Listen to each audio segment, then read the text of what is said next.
Nasa 500 pamilya ang naapektuhan ng sunog sa barangay 312, Santa Cruz, Maynila. Kaya naman ang mga nasunugan pansamantalang nakahimpil sa compound ng Pabella Hospital habang wala pang matutuluyan. Si Gerald Rania sa detalye. Umabot sa Task Force Charlie ang sunog sa kanto ng Doroteo Jose at Orqueta, Santa Cruz, Maynila kaninang umaga.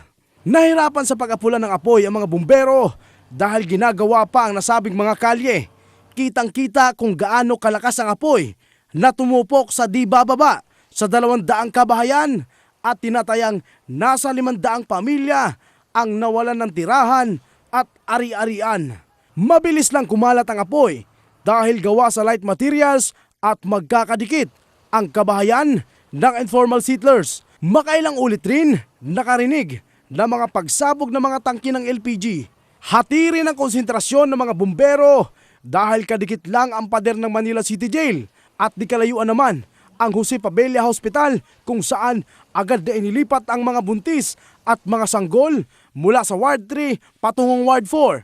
Ilang fire truck ang pumwesto sa loob ng City Jail. Sa inisyal na investigasyon, nagsimula ang apoy sa tahanan ng isang Lari Imperial at dahil umano sa napabayaang kandila ang isa sa mga tinitingnang anggulo ng sunog.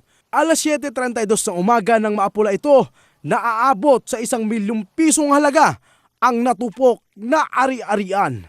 Gerald Raniez, Eagle News.